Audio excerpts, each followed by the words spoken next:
Hello friends, welcome to the TN makers YouTube channel. IBPS PO prelims exam முடிஞ்சிடுச்சு. அடுத்து நம்மளுடைய preparation மெயின்ஸை நோக்கி தான். எவ்வளோ மார்க் எடுத்தால் நீங்கள் கிளியர் ஆவீங்க அப்படிங்கிற ஒரு வீடியோ நான் ப்ரொவைட் பண்ணியிருக்கேன். அதை விட ஒரு 4 மார்க் கம்மியாக இருந்தால் கூட நீங்கள் மெயின்ஸுக்கு படிக்க ஆரம்பிச்சிருங்க. ஃபஸ்ட்டு நம்ம கரண்ட் அஃபேர்ஸ் எப்படி படிக்கிறதுங்கிறத இந்த வீடியோவில் பார்த்துடலாம். இந்த வருஷம் சிலபஸில் என்ன கொடுத்துருக்காங்கன்னா, general economy, banking awareness, digital financial awareness, RBI circular. ஒரு புது வித்தியாசமாக இருக்குன்னு நினைக்காதீங்க.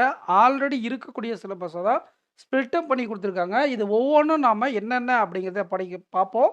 எங்கே படிக்கணும், என்னென்ன சோர்சஸ் எல்லாம் பெஸ்ட்டாக இருக்கும், எதில் எவ்வளோ கொஸ்டின்ஸ் கவர் ஆகும், இந்த மாதிரி கம்ப்ளீட் டீட்டெயில்ஸை தான் இந்த வீடியோவில் பார்க்க போகிறோம். நீங்கள் இன்னும் நம்ம சேனலை சப்ஸ்கிரைப் பண்ணாமல் பார்க்குறீங்கன்னா சப்ஸ்கிரைப் பண்ணிவிட்டு இந்த வீடியோக்கு லைக் பண்ணிக்கோங்க, உங்கள் ஃப்ரெண்ட்ஸுக்கு ஷேர் பண்ணுங்கள். அண்ட் அஃபேர்ஸ் க்ளவுட்லேயும் ஸ்மார்ட் கிடாவிலும் உங்களுக்கு பேக்கேஜ் வேணும் அப்படின்னா AK10 அப்படிங்கிற கூப்பன் கோடை யூஸ் பண்ணி பர்ச்சேஸ் பண்ணிக்கோங்க. ரெண்டுமே நல்ல சோர்ஸ் தான். பர்ச்சேஸ் பண்ணக்கூடிய லிங்க்கை கமெண்ட் செக்ஷனில் கொடுத்துருங்க. ஓகே, ஃபஸ்ட்டு சிலபஸ்னால் என்ன அப்படிங்கிறத நம்ம பார்த்தா தான் எப்படி படிக்கணுன்ற ஒரு ஐடியா நமக்கு கிடைக்கும். இந்த ஜென்ரல் அவேர்னஸ்னால் ஒன்றும் கிடையாது ஃப்ரெண்ட்ஸ். இந்த நேஷ்னல் அஃபேர்ஸ், ஸ்போர்ட்ஸு, இந்த மாதிரி விஷயங்கள்லாம் வருது இல்லைங்களா, சம்மிட்டு, ரேங்கிங், இதெல்லாம் ஜென்ரல் அவேர்னஸில் வந்துடும். அந்த மாதிரி மிஸ்லினியஸ் டாபிக்ஸ் ஃபுல்லாக ஜென்ரல் அவேர்னஸ். எக்கானமி, பேங்கிங் அவேர்னஸ்னால் என்னென்னா, எக்கானமினா இந்த ஜிடிபி ப்ரிடிக்ஷன் அந்த மாதிரி விஷயங்கள்லாம் வருதுல்ல, அது எக்கானமி. பேங்கிங் அவேர்னஸ்னால் பேங்க் நியூஸ், கரண்ட்டாக பேங்க்கில் என்னென்ன நியூஸ் வருது, என்னென்ன ரிஃபார்ம்ஸ் நடந்துகிட்ருக்கு, அது எல்லாமே பேங்கிங் அவேர்னஸ்க்குள்ளே வந்துடும். புதுசாக இருக்கே இந்த டிஜிட்டல் அண்ட் ஃபினான்சியல் அவேர்னஸ் அப்படின்னா என்ன சார் அப்படின்னு கேட்டால், ஒன்றும் கிடையாது. யூபிஐ தான் டிஜிட்டல் பேங்கிங் சொல்லுவாங்க, ஓகேங்களா.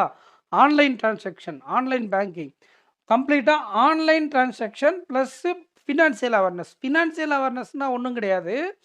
நம்ம ஒரு கம்பெனி இன்னொரு கம்பெனி வாங்கினாங்க அப்படின்னு படிப்போம் இல்லைங்களா. ஒரு ஒரு கம்பெனி இன்னொரு கம்பெனி கூட மெர்ஜ் ஆச்சு. இந்த மாதிரி பெரிய பெரிய company and finance company, financial நியூஸஸை நம்ம படிக்கிறோம், அவ்வளோதான், ஓகேங்களா. இவ்வளோ தான் சிலபஸ். எக்ஸ்ட்ராவாக ஆர்பிஐ சர்க்குலர்ஸ் இருக்குது. இப்போது இதை எல்லாத்தையும் படிக்க ஒரு சோர்ஸ் எனக்கு சொல்லுங்கள் சார் அப்படின்னா, பேங்கிங் அவேர்னஸ் மந்த்லி பேங்கிங்க்குன்னு ஒரு பிடிஎஃப் அஃபேர்ஸ் க்ளவுட் ரிலீஸ் பண்ணிடுவாங்க. எங்கே இருக்குன்னு பாருங்கள், இந்த கரியர்ஸ் க்ளவுட் வெப்சைட்டில் கிராக் கரண்ட் அஃபேர்ஸ் பேக்கேஜில் உள்ளே போனீங்களன்னா இது கரண்ட் அஃபேர்ஸ் மந்த்லி, வீக்லி எல்லாமே இங்கே இருக்கும். கொஞ்சம் கீழே போனீங்கன்னா இங்கே பாருங்கள், இங்கே பேங்கிங் அவேர்னஸ் இருக்குது பார்த்தீங்களா. இந்த பேங்கிங் அவேர்னஸில் 2025 போங்க, ஜூலை மந்தில் போங்க, இங்கே இருக்குது பாருங்கள் இந்த ஒரு பிடிஎஃப். இந்த பிடிஎஃப் தான் ஃப்ரெண்ட்ஸ். இதில் கண்டென்ட்டாகவும் இருக்கும், ஆர்பிஐ நியூஸ் தனியாக இருக்கும், பேங்கிங் நியூஸ் தனியாக இருக்கும், எக்கனாமி நியூஸ் தனியாக இருக்கும், ஃபினான்சியல் நியூஸ் தனியாக இருக்கும். எல்லாம் தனித்தனியாக கொடுத்துருப்பாங்க. நீங்கள் ஒரே இடத்துல ப்ரிப்பேர் பண்ணிக்கலாம், ஓகேங்களா. இந்த டிஜிட்டல் பேங்கிங் அவேர்னஸும் அதில் இருந்துடும், எக்கானமியும் அதில் வந்துடும். ஜென்ரல் அவேர்னஸ் மட்டும் நீங்கள் மந்த்லி பாக்கெட் பிடிஎஃப் இல்லைன்னா ஸ்டடி பிடிஎஃப்பில் படிக்கிற மாதிரி இருக்கும். அது இங்கே கரண்ட் அஃபேர்ஸில் இருக்கும். இந்த கரண்ட் அஃபேர்ஸில் இருக்கக்கூடிய பாக்கெட் பிடிஎஃப்பில் இருக்கக்கூடிய பேங்கிங் நியூஸ்லேயும் இது வந்துடும். இது ஏன் தனியாக அங்கே பேங்கிங் அவேர்னஸ் அப்படின்னா, பேங்கிங்க்குன்னு நம்ம முக்கியத்துவம் கொடுத்து படிக்கணுன்றதுக்காக தான் பேங்கிங் தனியாக கொடுக்குறாங்க. டீட்டெயில்டாக இருக்கும் இந்த கண்டென்ட் படிக்க விருப்பம் இல்லாதவங்க எம்சிக்யூவாக இருக்கும், பேங்கிங்க்குன்னு எம்சிக்யூவாக இருக்கும். இந்த பிடிஎஃப்பில் நீங்கள் ப்ரிப்பேர் பண்ணிங்கன்னா எக்ஸாமில் மேக்ஸிமம் கொஸ்டின் கவர் ஆகும். நீங்கள் பர்ச்சேஸ் பண்ணீங்க அப்படின்னா AK10 அப்படிங்கிற கூப்பன் கூட யூஸ் பண்ணிக்கோங்க. ஓகே, இந்த டாபிக்ஸ் எல்லாம் கவர் பண்ண இந்த அஃபேர்ஸ் க்ளவுடில் மட்டும்தான் இருக்காங்க சார் அப்படின்னா கிடையாது. இது வந்து பெஸ்ட்டு. நிறைய கொஸ்டின்ஸ் கவர் பண்ண இந்த சோர்ஸ் யூஸ் பண்ணிக்கோங்க. அடுத்து ஸ்மார்ட் கிடாவில் மந்த்லி பேங்கிங் அண்ட் ஃபினான்சியல் அவேர்னஸ்னு ஒரு பிடிஎஃப் ரிலீஸ் பண்ணுவாங்க. அது நீங்கள் அடுத்த ஆப்ஷனாக வச்சுக்கலாம். அந்த ஸ்டடி ஐக்கில் கௌரவ்கார் சார்னு ஒரு சார் இருப்பார். அவரும் மந்த்லி உங்களுக்கு பேங்கிங் தனியாக எடுத்துகிட்டு இருப்பார். அதையும் நீங்கள் யூஸ் பண்ணிக்கலாம். 3த்தில் எதுனாலும் யூஸ் பண்ணிக்கலாம். ஏதாச்சும் 2 யூஸ் பண்ணால் பெட்டர். நீங்களாக செல்ஃப் ப்ரிப்பேர் பண்ணுறீங்கன்னா இது 2மே பெட்டர். அதில் இந்த பேங்கிங் Q&A பிடிஎஃப் ப்ளஸ் இதோடைய கண்டென்ட் 2மே தரமாக இருக்கும். நிறைய கொஸ்டின்ஸ் கவர் ஆகும். இந்த டாபிக் ஃபுல்லாக கவர் ஆயிரும் எக்ஸப்ட் ஜென்ரல் அவேர்னஸ். ஜென்ரல் அவேர்னஸும் நம்ம தனியாக தான் படிக்கணும். ஸோ இது என்ன, இந்த சிலபஸ்லாம் என்ன, அது எங்கே படிக்கணும், எப்படி படிக்கணுன்றது நீங்கள் பார்த்துட்டீங்க. ஓகே, பிகினர்ஸ் எப்படி சார் படிக்கிறது அண்டு ரிப்பீட்டர்ஸ் எப்படி படிக்கிறது, இந்த டவுட் உங்களுக்குள்ள நிறைய பேருக்கு இருக்கும். பிகினர்ஸ் நீங்கள் என்ன பண்ணுறீங்க அப்படின்னா, டெய்லி படிக்க வேண்டாம். இப்போ அஃபேர்ஸ் க்ளவுடில் வீக்லி ஹேண்ட் ரிட்டனா ஜூலைலேருந்து ரிலீஸ் பண்ணுறாங்க. ஜூன் மந்த்லேருந்தே ரிலீஸ் பண்ணிட்டு இருக்காங்க. ஹேண்ட் ரிட்டன் ஃபார்மேட்டில் நோட்ஸ் நம்மளுக்கு சிம்பிளா புரியிற மாரி அந்த நியூஸ ஹேண்ட் ரிட்டன் நோட்ஸ் ஃபார்மேட்டில குடுத்துருப்பாங்க. அதுவும் ஆகஸ்ட்லேருந்து வரக்கூடிய ஃபாண்ட் தரமா இருக்கு. ஸோ அத நீங்க யூஸ் பண்ணி என்ன நியூஸ் சொல்றாங்க, என்ன முக்கியம், அந்த கோர் என்ன அப்படிங்கிறத ப்ரிப்பேர் பண்ணிடுங்க. ப்ரிப்பேர் பண்ணிட்டு அவங்களுதே வீக்லி கன்டென்ட் பிடிஎஃப் இருக்கும். அந்த பிடிஎஃப்லேயும் இருக்கும், இல்ல தனியா இருக்கும். அந்த வீக்லில தான் இருக்கும். ஒரு சில வாரங்கள்ல பார்ட் 1 பார்ட் 2ன்னு குடுத்துருப்பாங்க. ஒரு சில வாரங்கள்ல 2 ஒண்ணாவே குடுத்துருப்பாங்க. அப்போ அந்த ஹேண்ட் ரிட்டன் நோட்ட பார்த்தீங்க அப்படின்னா, என்ன நியூஸ்ன்னு தெரிஞ்சிரும். கன்டென்ட்ல ஒரு டைம் படிச்சீங்கன்னா ரிவிஷன் ஆயிடும். அதுக்கப்புறம் நீங்க மந்த்லி பாக்கெட் பிடிஎஃப்னு ஒண்ணு வரும். அத நீங்க ரிவைஸ் பண்ணிருங்க. ஏன்னா, பிகினர்ஸ்க்கு நெறைய நேரம் டைம் இருக்காது ப்ரிப்பேர் பண்ண. கரண்ட் அஃபேர்ஸ்க்குன்னே நீங்க உட்காந்துட்டு இருந்தீங்கன்னா, ஆன்டி ரீசனிங் படிக்க முடியாம போயிடும். எல்லா சப்ஜெக்ட்டும் நமக்கு முக்கியம். நீங்க இதுலேருந்து எவ்வளோ மார்க் வருதோ, அதுவே உங்களுக்கு போதுமானது. ரிப்பீட்டர்ஸ் எல்லாம் டீட்டெயிலா படிப்பாங்க. ஒரு நாளைக்கு 3 மணி நேரம், 4 மணி நேரம்லாம் படிக்க கூட அவங்களுக்கு டைம் இருக்கும். ஏன்னா, அவங்க ஆப்ட் ரீசனிங் மெயின்ஸ் ஆல்ரெடி படிச்சுட்டாங்க. நீங்க இப்ப தான் படிக்க போறீங்க. அப்போ நீங்க டைமை ஈக்குவலா ஸ்பெண்ட் பண்ணுங்க. ரிப்பீட்டர்ஸ் நெறைய டைம் கரண்ட் அஃபேர்ஸ்க்கு ஸ்பெண்ட் பண்ணா கூட அவங்களால காம்பன்சேட் பண்ண முடியும். பட் பிகினர்ஸால பண்ண முடியாது. இத 2ம் தெரிஞ்சு நீங்க அளவா படிங்க. அதே சமயம் படிச்சிருங்க. இதுதான் நீங்க கிளியர் பண்ண முக்கியமான ஸ்ட்ராட்டஜி.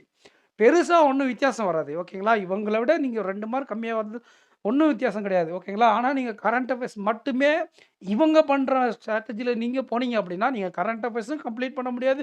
ஏன்னா ஸ்டார்ட்டிங்ல எப்படி படிக்கணும்னு தெரியாம குழப்பி உங்களால ரிவைஸ் பண்ண முடியாம போயிரும். ஸ்ட்ரக்சரா படிங்க. வீக்லி ஹேண்ட் ரிட்டன் நோட்ஸ் சிம்பிளா இருக்கும். அத படிங்க. அப்புறம் கன்டென்ட் படிங்க. மந்த்லி பிடிஎஃப் படிங்க. மந்த்லி பாக்கெட் பிடிஎஃப் ஓகேங்களா? இத படிச்சுட்டு எக்ஸாம் ஒட்டி இருக்கும்போது 5 மாசத்துடைய, 6 மாசத்துடைய அந்த மந்த்லி பிடிஎஃப்பை எகைன் ஒரு டைம் நீங்க ரிவைஸ் பண்ணிட்டு போயிடுங்க. பர்ட்டிகுலரா இது எல்லா டாபிக்கும். ஆனா, பேங்கிங் மட்டும் நீங்க டெப்த்தா படிக்கணும். இந்த பிஓ எக்ஸாம் பொறுத்தவரை பேங்கிங் நியூஸ நீங்க டெப்த்தா படிக்கணும். அதுக்கு அஃபேர்ஸ்களுடைய மந்த்லி பேங்கிங் Q&A வாச்சும் நீங்க பார்த்துட்டு போங்க. அதில இருக்கக்கூடிய எக்ஸ்ப்ளனேஷன பாருங்க. அண்ட் ஸ்டாட்டிக் பார்ட் நல்லா பார்த்துட்டு போயிருங்க. பேங்கிங் நியூஸுக்கான ஸ்டாட்டிக் பார்ட்ட நல்லா பார்த்துட்டு போயிருங்க. தென் அதுக்கு அடுத்து ஸ்கீம்ஸு. ஸ்கீம்ஸுக்கு தனியா இவங்களுடைய மந்த்லி பிடிஎஃப்ல ஸ்கீம்ஸ் தனியா குடுத்துருவாங்க. அந்த ஸ்கீம்ஸையும் நீங்க தெள்ள தெளிவா படிச்சுட்டு போயிருங்க. ஓகேங்களா? ஸோ இந்த மாரி பண்றதுனால நம்பளால கரண்ட் அஃபேர்ஸ்ல மேக்ஸிமம் மார்க் எடுக்க முடியும். மேக்ஸிமம் மார்க்னா 35 கொஸ்டின் 50 மார்க். நான் 50 மார்க்குமே எடுத்துருவேனா? இல்ல. நீங்க ஒரு 15, 16 மார்க் எடுத்தாலே எக்ஸலன்ட் மார்க். ஓகேங்களா? டபுள் டிஜிட்ட கிராஸ் பண்ணிட்டீங்க அப்படின்னாலே, உங்களுக்கு இந்த எக்ஸாம கிராக் பண்றதுக்கு அனைத்து விதமான சான்சஸ் இருக்கு. நெறைய பேர் சொல்லுவாங்க, "என்கிட்ட படிங்க, நீங்க இவ்வளோ மார்க் எடுக்கலாம். அங்க படிங்க, நீங்க இவ்வளோ மார்க் எடுக்கலாம்." அவங்க எப்படி கொஸ்டின் கேட்குறாங்களோ, அதுக்கு தகுந்த மாரி தான் நம்மளுடைய ஸ்கோர் இருக்கும். மேக்ஸிமம் அவங்க 15, 18 மார்க் எடுத்தாலே ரொம்ப சூப்பரான மார்க். அப்படிங்கிற மாரி தான் இதுவரைக்கும் கொஸ்டின் பேப்பர்ஸ் இருந்திருக்கு. பட் ஒரு சில சமயங்கள்ல ஈஸியா கேட்கறது உண்டு தான். அது நம்ம கையில கிடையாது. நீங்க இந்த பிரிப்பரேஷன போட்டுட்டா, ஈஸியா கேட்டா அதிகமான அட்டெம்ப்ட் வந்துரும். கஷ்டமான கேட்டா, எவ்வளோ அட்டெம்ப்ட் பண்ணா இந்த எக்ஸாம கிராக் பண்ண முடியுமோ, அந்த அட்டெம்ப்ட்ட நீங்க எடுக்க முடியும். நீங்க பண்ணக்கூடியது இவ்வளோ மார்க் எடுக்கணுன்ற டார்கெட் கிடையாது. இவ்வளோ படிச்சு முடிச்சு ப்ராப்பரா ரிவைஸ் பண்ணிட்டு எக்ஸாம் ஹாலுக்குள்ள போணும். இதுதான் உங்களுடைய டார்கெட். ஓகேங்களா? திரும்ப சொல்றேன். மார்க்க டார்கெட் பண்ணாதீங்க. நான் இவ்வளோ சிஏவ தெளிவா படிக்கணும். படிச்சத தெளிவா ரிவைஸ் பண்ணிட்டு நான் எக்ஸாம் ஹாலுக்குள்ள போணும். அப்படிங்கிறத மட்டும் நீங்க நெனச்சுட்டு போங்க. கண்டிப்பா உங்களால அந்த ஷிஃப்ட்ல அந்த டிஃபிகல்ட் லெவலுக்கு எவ்வளோ மார்க் எடுக்க முடியுமோ, அவ்வளோ மார்க் எடுக்க முடியும். ஓகேங்களா? மார்க்க நோக்கி ஓடாதீங்க. நீங்க சிலபஸ் நோக்கி ஓடுங்க. கடைசி 5 மாசம், 6 மாசத்துக்கு இந்த மாதிரி ப்ராப்பரா படிச்சிருங்க. ஓகேங்களா? பேங்கிங்க தெளிவா படிச்சிருங்க. மத்த டாபிக்லாம் வீக்லி இருக்கக்கூடிய ஹேண்ட் ரிட்டன் நோட்ஸையும், கன்டென்ட் பிடிஎஃப்பையும் தெளிவா பார்த்துட்டு போயிருங்க. பிகினர்ஸ், ரிப்பீட்டர்ஸ் இவ்வளோ நேரம் பிகினர்ஸ்க்கே சொல்லிட்டு இருக்கீங்களே, நாங்க ரிப்பீட்டர்ஸ்லாம் உங்க சேனலோட கோரே ரிப்பீட்டர்ஸ் தான். நீங்க என்ன சார் எங்கள கண்டுக்காம இருக்கீங்கன்னு நெனைக்க வேண்டாம். ஏன்னா, இவங்களுக்கு தெரியும். நீங்க ஆல்ரெடி நெறைய எக்ஸாம் எழுதியிருப்பீங்க. உங்களுக்கு எக்ஸ்பீரியன்ஸ் இருக்கும். இவங்க இப்ப தான் வந்திருக்காங்க. உங்களுக்கு வழக்கம் போல நீங்க என்ன பண்றீங்கன்னா, டெய்லி சிஏவ டெய்லி முடிச்சிருங்க. ஓகேங்களா? டெய்லி சிஏவ டெய்லி முடிச்சிருங்க. 1 வீக் கழிச்சு வீக்லி, 1 மந்த் கழிச்சு மந்த்லி அப்படி வேண்டாம். இன்னைக்கு வீக்லி படிக்கிறீங்களா? நாளைக்கு இன்னைக்கான கரண்ட் அஃபேர்ஸ குவிஸ் எடுங்க. ஓகேங்களா? அடுத்து 1 வீக் கழிச்சு எகைன் ஒரு டைம் ரிவிஷன் பண்ணிருங்க. 2 வீக்ஸ் கழிச்சு அப்படியே போங்க ஸ்மார்ட் கிடாக்கு. இப்ப அஃபேர்ஸ் க்ளோல ஃபர்ஸ்ட் வீக் கம்ப்ளீட் பண்ணிட்டீங்க. செகண்ட் வீக் கம்ப்ளீட் பண்ணிட்டீங்க. வீக் வீக் 1, வீக் 2 கம்ப்ளீட் பண்ணியாச்சு. வீக் 3க்கு நீங்க பிரிப்பேர் பண்ண ஸ்டார்ட் பண்ணும்போது, அப்படியே டமால்னு போய் ஸ்மார்ட் கிடாவில் ரிவிஷன் போடுங்க. எதை? வீக் 1 ரிவிஷன் பண்ணுங்க. அப்போது நீங்கள் படிக்காத கண்டென்ட்டும் கவர் ஆகிடும். ஒரு ரிவிஷன் வேறு ஒரு சோர்ஸில் போட்ட மாதிரி ஆகிடும். இது பிகினர்ஸ்க்கு செட் ஆகாது. டைம் அதிகமாக கன்சியூம் ஆகும். ரிப்பீட்டர்ஸுக்கு நிறைய டைம் இருக்கிறதுனால நீங்கள் இந்த மாதிரி பண்ணுறதுனால மல்டிபிள் சோர்சஸ் பண்ணுறதுனால கண்டிப்பாக உங்களுக்கு எக்ஸாம் ஹாலில் நிறைய கொஸ்டின்ஸ் ஞாபகம் இருக்கும். பிகினர்ஸும் நீங்கள் பாருங்கள். நீங்கள் ஃப்யூச்சரில் இந்த மாதிரி தான் நீங்களும் ப்ரிப்பேர் பண்ணணும். ஓகேங்களா? ஒன்ஸ் நீங்கள் மெயின் சிலபஸ் எல்லாம் கம்ப்ளீட் பண்ணதும் பிகினர்ஸும் இந்த மாதிரி தான் ப்ரிப்பேர் பண்ணணும். நீங்கள் படிக்க ஒரு சோர்ஸை பேஸாக வச்சுட்டு ரெகுலராக அதில் ப்ரிப்பேர் பண்ணிகிட்டே போங்க. ஒரு 2 வீக்ஸ் கேப்பில் 3rd வீக் 4th வீக் போகும்போது ஃபர்ஸ்ட் வீக் 2nd வீக்கை இன்னொரு ஆல்டர்னேட்டிவ் சோர்ஸில் வீக்லியோ மந்த்லியோ ரிவிஷன் பண்ணுறது பெஸ்ட்டான ஐடியா. ஒரு 10 நியூஸ் தான் எக்ஸ்ட்ரா இருக்கும். இல்லை நான் ஒரே வாரத்தில் சைமல்டேனியஸாக இந்த வீக் அந்த வீக்கும் படிக்கிறீங்களா உங்களுக்கு டைம் விரயமாகும். கண்டிப்பாக வேஸ்ட் ஆகும். ஏன் அப்படின்னா இப்போ வீக் 2ல் இருக்கக்கூடிய சிஏவை வீக் 3ல் தான் வந்து பார்த்தீங்கன்னா அஃபேர்ஸ் க்ளோடில் கவர் பண்ணியிருப்பாங்க. உதாரணத்துக்கு சொல்கிறேன். இதில் வீக் 2ல் இருக்கிறது இதில் வீக் 3ல் தான் கவர் பண்ணியிருப்பாங்க. அப்போ இங்கே நீங்கள் புதுசாக படிக்கும்போது என்ன நடக்கும்? அங்கே பாதிப்பு வரும். ஒரு சில நியூஸை இதில் முன்னாடியே கவர் பண்ணியிருப்பாங்க. இது லேட்டாக கவர் பண்ணுவாங்க.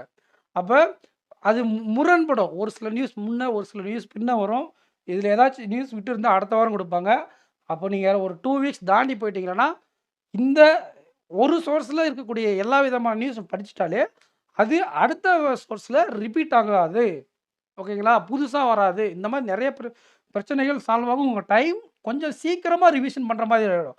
இல்லைன்னா நீங்கள் 2 ஒரே டைமில் எடுத்து படிக்கிறேன் வீக்லி அப்படி படிச்சிங்க அப்படின்னா நிறைய நேரம் ஆகிடும். அதுக்கு 1 மணி நேரம் ஆனால் இதுக்கு 3/4 மணி நேரம் ஆகும். இதுவே நீங்கள் இது ஒரு 1 மணி நேரம் படிக்கிறீங்க அப்படின்னா இந்த கேப் விட்டு ரிவிஷன் பண்ணும்போது 20 மினிட்ஸில் இன்னொரு சோர்ஸ் ரிவிஷன் பண்ண முடியும். 1 மணி நேரம்ன்றது சும்மா டெய்லி படிச்சுட்டு ரிவிஷன் ஒரு மணி நேரம் சொல்கிறேன். வீக்லி உட்காந்து படிக்கிறது 1 மணி நேரத்துலாம் படிக்க முடியாது. டெய்லி படிச்சுட்டு போய் வீக்லி ரிவிஷன் பண்ணுவாங்கள்ல, அது 1 மணி நேரம் பிடிக்கும். ஓகேங்களா? ஆல்டர்னேட்டிவ் சோர்ஸில் ரிவிஷன் பண்ணும்போது 20 நிமிஷம் தான் பிடிக்கும். இப்படி தான் நீங்கள் ரிவிஷனை வச்சுக்கணும். இது எஃபெக்டிவான மெத்தட் தான். கண்டிப்பாக நானும் ஒரு டைம் யூஸ் பண்ணி இதில் அந்த எக்ஸாமில் நான் நிறைய மார்க் எடுத்திருக்கேன். கண்டிப்பாக இது யூஸ்ஃபுல்லாக இருக்குது. பிகினர்ஸ் இந்த மெத்தட் யூஸ்ஃபுல்லாக இல்லையான்னு கேட்டால் இந்த மெத்தடும் யூஸ்ஃபுல்லாக இருக்குது. இதை விட பெஸ்ட்டான மெத்தட் எல்லாம் கூட இருக்குது. அது ப்ரிலிம்ஸ் எக்ஸாம் பாஸ் பண்ணதுக்கப்புறம் ஸ்டார்ட் பண்ணுவீங்க தெரியுமா? அவங்களுக்கும் ஒரு ஸ்ட்ராட்டஜி இருக்குது. அதை நான் இப்போதைக்கு நான் சொல்ல மாட்டேன். அதை சொன்னால் நீங்கள் அப்புறம் இதை படிக்க மாட்டீங்க. இதுதான் பெஸ்ட்டு. இது எக்ஸலண்ட்டு. இது பெஸ்ட்டு. அது வந்து ஓகே இன்னுமே வழி இல்லை அப்படின்றவங்களுக்கு லாஸ்ட் 10 நாள் எப்படி படிக்கிறது அப்படிங்கிறதுக்கு ஒரு ஸ்ட்ராட்டஜி இருக்குது. பட் அது ஃபாலோ பண்ணுறதுக்கு நான் எப்போயுமே ரெக்கமெண்ட் பண்ண மாட்டேன். சில நேரங்களில் அது காலை வாரி விட்டுருது. ஓகேங்களா? அது நான் லாஸ்ட்டாக சொல்கிறேன். இப்போதைக்கு நீங்கள் பிகினராக இருந்தால் வீக்லி படிங்க. ஹேண்ட் ரிட்டன் நோட்ஸில் படிங்க. அப்புறம் மந்த்லி பேங்கிங் படிங்க. Weekly hand return, monthly banking. ஓகேங்களா? தெளிவாக 5 மாதத்துக்கு 6 மாதத்துக்கு படித்து வச்சுருங்க. ரிப்பீட்டர்ஸ் வந்தால் டெய்லி படிங்க, வீக்லி படிங்க, மந்த்லி படிங்க. 2 வார கேப்பில் இன்னொரு சோர்ஸில் ரிவிஷன் பண்ணுங்கள். ஸோ இதுதான் பெஸ்ட்டு சோர்ஸ். இந்த சோர்ஸில் தான் நிறைய கொஸ்டின்ஸ் இது வரைக்கும் கவர் ஆகிருக்கு அதிகமாக. மற்றபடி இது வந்து நான் இவங்கள 2 பேர் ப்ரொமோட் பண்ணுறதுக்காக சொல்லலை. ஆல்ரெடி கிளியர் பண்ணவங்ககிட்ட நீங்கள் யாருக்கிட்டாலும் போய் கேளுங்க. இந்த 2 சோர்ஸை தான் பிரைமரியாக சோர்ஸாக சொல்லுவாங்க. ஸோ அதனால தான் நான் அவங்கக்கிட்ட வந்து கண்டென்ட்டுக்காக ஹெல்ப்பும் கேட்டேன். ஓகேங்களா? இவங்க நமக்கு கண்டென்ட் அஃபேர்ஸோட நமக்கு கண்டென்ட் ப்ரொவைடர். நம்ம கரண்ட் அஃபேர்ஸ் எடுக்க அவங்க தான் நமக்கு கண்டென்ட் நிறைய ப்ரொவைட் பண்ணியிருக்காங்க இதுக்கு முன்னாடி. பட் நீங்கள் சப்போர்ட் ஒழுங்காக கொடுக்கலன்றதுனால நான் அதை பாஸ் பண்ணி வச்சுருக்கேன். பார்ப்போம். சூழ்நிலைகள் அமைஞ்சா நான் வந்து எகைன் கரண்ட் அஃபேர்ஸை ரெஸ்யூம் பண்ணலான்னு தான் இருக்கேன். பட் கோர்ஸ் அபித் சார் ஆப்பில் கோர்ஸ் பண்ணிகிட்ருக்கேன். சைமல்டேனியஸாக இது ஆரம்பித்தா நீங்கள் சப்போர்ட் கொடுத்தா பரவாயில்ல. நான் அவ்வளோ எஃபர்ட் போட்டு உங்களுடைய சப்போர்ட்டுக்கு தான் நான் வெயிட்டிங். பார்ப்போம். நான் இன்னும் ஒரு 2 or 3 டேஸில் நான் இதை பற்றி என்ன பண்ணலாம் அப்படின்ற ஒரு அனௌன்ஸ்மெண்ட்டை நான் கொடுக்குறேன். So thank you friends. இந்த மாதிரி ப்ரிப்பேர் பண்ணுங்கள். கண்டிப்பாக இது வந்து தனியாக வெறும் புது சிலபஸ்லாம் கிடையாது. ஆல்ரெடி நம்ம பேங்கிங்கில் படிச்சிருந்த விஷயந்தான். யூபிஐ மந்த்லி டிரான்சாக்ஷன் இவ்வளோ கிராஸ் ஆகிருக்கு. NPCI national payment commission of India news இவங்களோட டைப் பண்ணியிருப்பாங்க. அதெல்லாம் பார்த்துருப்பீங்கல்ல. அதுதான் டிஜிட்டல் பேங்கிங். இதுவே ஃபினான்சியல் அவேர்னஸ்னால் அது ஏற்கனவே சொல்லிட்டேன். அதான் இந்த பேங்க் மெர்ஜர்ஸ் அந்த மாதிரி. ஓகேங்களா? Company mergers. பேங்க் மட்டும் கிடையாது, கம்பெனி மெர்ஜர்ஸ். இங்கே GDP, bank news, sports, summit இந்த மாதிரி விஷயங்கள். ஆர்பிஐ சர்க்கிளில் ஆர்பிஐயில் வரக்கூடிய நியூஸ், ஆர்பிஐ வெப்சைட்டில் பப்ளிஷ் ஆகக்கூடிய நியூஸஸ் அண்டு உங்களுக்கு ஆர்பிஐ ரிப்போர்ட்ஸ் ரிலீஸ் பண்ணுவாங்க. அதெல்லாம் அதெல்லாம் கம்பைல் பண்ணி இந்த மந்த்லி பேங்கிங் பிடிஎஃப்ல ஆர்பிஐ இன் நியூஸ் அப்படின்னு சொல்லி தெளிவா ஒரு 15 இருந்து ஒரு 25 நியூஸ் வரை குடுத்துருப்பாங்க. அதுதான் இந்த ஆர்பிஐ சர்க்குலர்ன்றது. இது ஆல்ரெடி நம்ம ப்ரிப்பேர் பண்ணிட்டு இருந்தத அவங்க தெளிவா அவங்களே சொல்லிட்டாங்க. இதுதான் அப்படிங்கிற மாதிரி. ஓகேங்களா? மத்தபடி ஒண்ணும் கிடையாது. போன வருஷம் வந்து அதே பேட்டர்ன் தான். என்ன பேங்கிங்க்கு கொஞ்சம் எப்பயுமே இம்பார்ட்டன்ஸ் தருவாங்க. இப்ப அவங்க தெளிவா ஓப்பனா சிலபஸ்லயே சொல்லிட்டாங்க. ஸோ நம்ம சோர்ஸஸ யூஸ் பண்ணிக்கோங்க. அஃபைர்ஸ் கிளவுட்லயும், ஸ்மார்ட் கிடாவ்லயும் பர்ச்சேஸ் பண்ணா AK10 அப்படிங்கிற கூப்பன் கோட யூஸ் பண்ணிக்கோங்க. உங்களுக்கு மேக்ஸிமம் டிஸ்கவுண்ட் கிடைக்கும். வீடியோக்கு லைக் பண்ணிக்கோங்க. உங்க ஃப்ரெண்ட்ஸ்க்கு ஷேர் பண்ணுங்க. Thank you aspirants. நெக்ஸ்ட் வீடியோல மீட் பண்ணலாம். Thank you.